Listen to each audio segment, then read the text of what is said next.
Problem people. Have you ever had problem people in your life that you wanted to get rid of?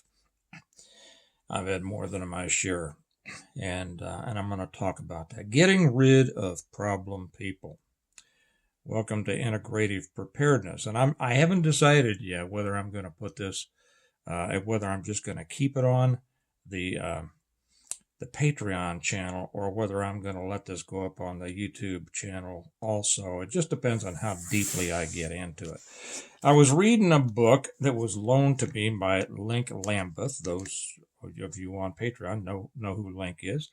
And it's a book by Michael Francis called From the Godfather to God the Father. If you're not familiar with Michael Francis and his story, look him up. He was a capo in one of the New York families. Interestingly enough, I just found out he took the oath to Cosa Nostra just about 5 months after I took my oath to law enforcement. Interesting, but I have a lot in common with Michael, and I we share a lot of the same thoughts and beliefs and things like that. He's a born again Christian, and that's where this title comes from. This is kind of his story.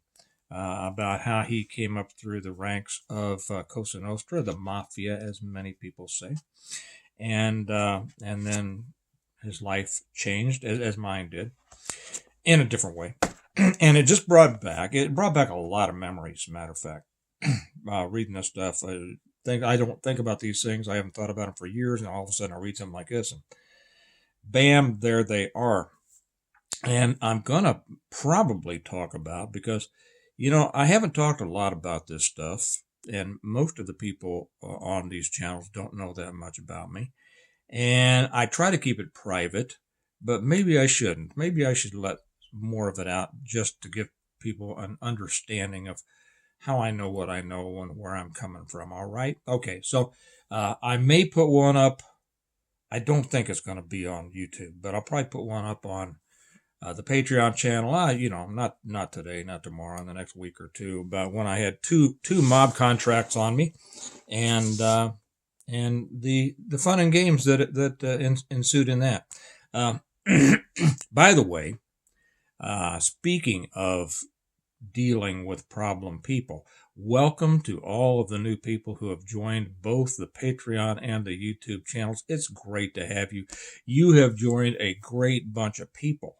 On both channels for the most part. Sadly, I have to occasionally take some people off, and I had to take a number off of YouTube yesterday, and even more sadly, I even had to take one off of Patreon. I hardly ever have to do that, and I hate doing it. I do it on Patreon maybe once a year, and it's too bad. All you have to do to stay here in good graces and enjoy the content or learn from it or whatever is to be nice and not be argumentative. That's pretty simple, okay? It's not simple enough for some people, but for the vast majority, just be nice, and realize also that when I come on here, it's to give advice from my perspective.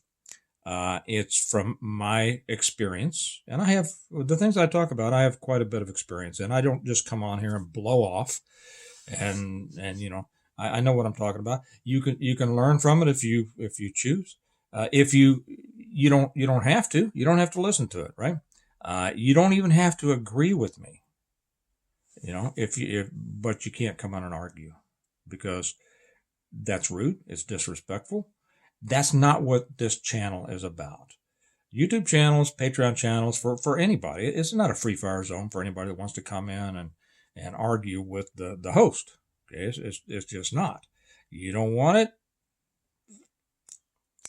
Feel free to disagree on your channel, not mine, because if you do, it's just like being in my house. If you come into my house and I'm talking about something, and you stand up and go, rah, rah, rah, rah, well, I'm going to invite you to leave, and if you don't, I'll help you. Okay.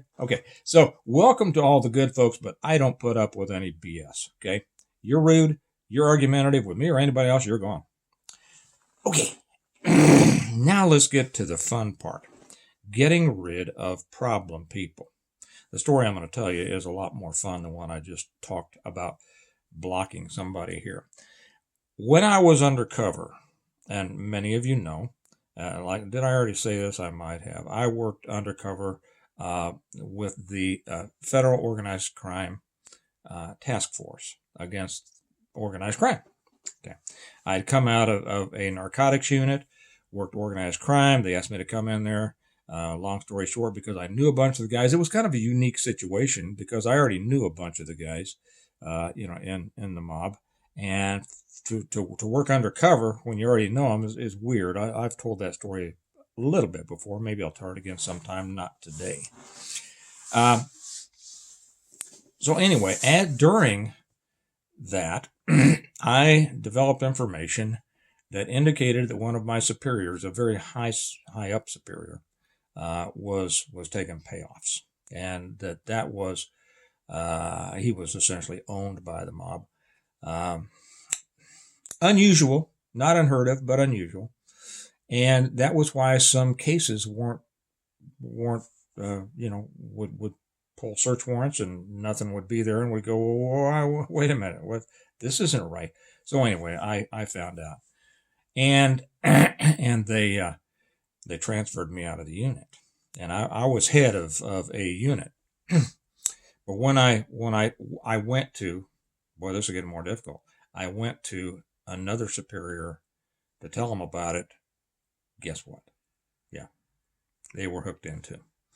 So anyway, all of a sudden, I find myself getting transferred, okay, and transferred into the warrants and fugitive unit, where we go around and we track down the people, that have warrants on them. It was a fun job, but they hooked me up with they were setting me up. They were trying to get me killed.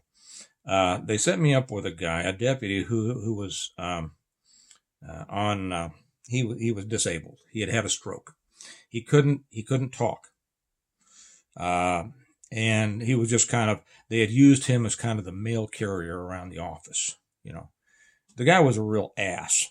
And I heard from other people that I know that before he had the stroke, he was on the road, big, strong guy, big burly guy, former Marine, and just did everything by the book. But he was a real ass.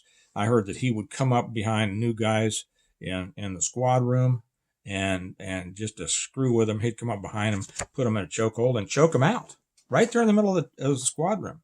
And everybody was just too scared of him to do anything about it.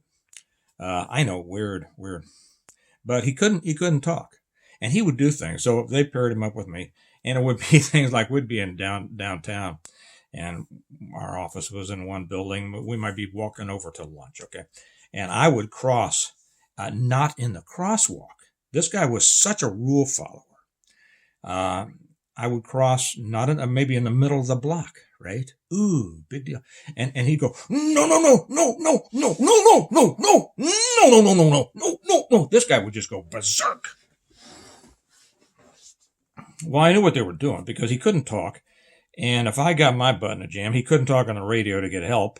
And he couldn't even function. I mean, he was still big and strong, but he was, he was slow and he was whatever. So I said, okay, I got to get rid of this guy. But, in police work, if you request a change of partners, that reflects badly on you. First off, I didn't want to come out and say anything bad about him, even though I knew he was part of the whole setup against me. And so I said, okay, I got to figure out a way to make him ask, to be replaced. And so I thought about it. And there were rumors, as there always are in police work amongst certain people, that I was mixed up with the mob guys. And I wasn't. I mean, I knew them, even friends with them. A lot of them played poker in my basement, but I wasn't mixed up with them. And that's just because I had known them before. And so there was this feeling in the department that Smith is he's hooked up, right? Which was even more those of you on Patreon, when I tell the story about the 2 contracts that were put on me, will understand the story more after you listen to that. But anyway, so I said, okay, here's what I decided to do. Every day, pretty much every day, unless something came up, I would go past towards, sometimes during the day, would be driving through downtown. This is Kansas City. And there was this Italian restaurant downtown. Everybody knew it. It was the place to go. It was one of those places that it wasn't really, it was connected, but only through friendship. It wasn't a mob restaurant, but it was a place that anybody that came to town, Frank Sinatra Jr., Dean Martin, Don Rickles, if they came to town, they ate at this restaurant. And they had great meatballs. And I'd eat there, every now and then. And so during the day, I would stop by. I'd go in. I'd just park along the street there, the curb there. I'd leave him in the car, and I'd say I'll be back in a minute.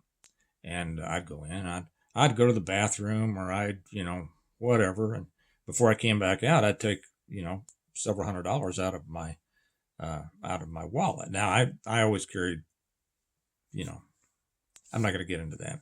Well, I made money playing poker too. So, so I'd come out of the door, out of the restaurant, and I'd be, I'd get back in the car, and I'd count that money in front of this ass, and I'd stick it in my pocket, and then we'd head home, and I did that for about. I don't really remember how long it was. It didn't take too long. It was a week or two. And all of a sudden, because he thought that I was in there getting paid off. I know the smarter ones of you understood that, right? But I just wanted to make sure everybody was up to speed. And I mean, over the course of the time, he thought that he saw me being paid thousands of dollars. And so one day I go into work and I'm told that, well, so-and-so had a little problem and we're going to be changing partners here. And then they gave me one that was just equally worthless. But I was able to work with some other guys. I had a great time during the rest of my time there until I decided to leave. What's the lesson here? Years ago when I read Trump's first book, it was a long time. I mean, it was when it first came out. Was that in the 80s, Art of the Deal, or 90? I don't remember what it was.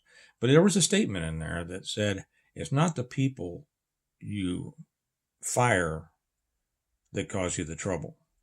It's the people you don't fire. And all through the years, as I've had businesses, I've seen that to be true. If you overlook certain bad behavior, you're just going to get more of it from that person, and then also it poisons the rest of the people around you. That's why I block people here so easily, why I ban people easily. I'm here for the good folks. I don't need some nitwit here. But however, excuse me, someone is calling me. Let me put you on pause. Well, let me check and see who it is first. Just a second. Okay, sorry, I had to take the call because we're waiting for a serviceman to call me back to fix our washing machine. But back to this. Don't allow problem people to hang around. But if you fire them, you're going to make an enemy. Okay, they're going to go out and they're going to want to get back at you. They're going to sing their tale of woe everywhere and make up all sorts of stuff, and you're going to have enemies out there. And whether you deal with it or whether you know about it or not, it's going to have an effect to some degree. It's much better to make them want to get away from you. Okay, so however this applies to you, whether it's in a mag, and I know there's a lot of problems in mags, whether this is in your work, I've done this in other work situations, and it's fun. It's fun. Whether it's in a personal relationship. I mean, I think back to the days of old girlfriends, right? How much better to make them want to break up with you? I know this is getting into the weeds, but how much better for them to want to get away from you than you break up with them and then they hate your guts, right? And then they're all talking bad about you all the time. So anyway, I just thought I would pass that on because, problem people, they bring problems. And you need to get rid of them as soon. Don't deal with a problem person. If they cause you a small problem, that's only the tip of the iceberg. They've got big problems coming your way later. And I'll say this also, and coming back here, but pretty much everybody that I've ever banned off the channels, when I go back and I check their previous comments, because I always do that. I usually give somebody one chance, or maybe two, not very, but usually if I go back and I see previous comments, I see, okay, all right, I remember that. I thought about it. It was borderline. I knew I should have banned them then, and here they are now causing more trouble. So don't let problem people in your life. And if you get one in there, get rid of them. And if you can, make them want to leave you. All right? Okay. Hey, y'all have a good day. Remember that I don't think I got too deep into things here. I'll probably put this up on YouTube. Maybe. I don't know. I'll have to review it to see exactly, what I think, but I might put it up on YouTube later.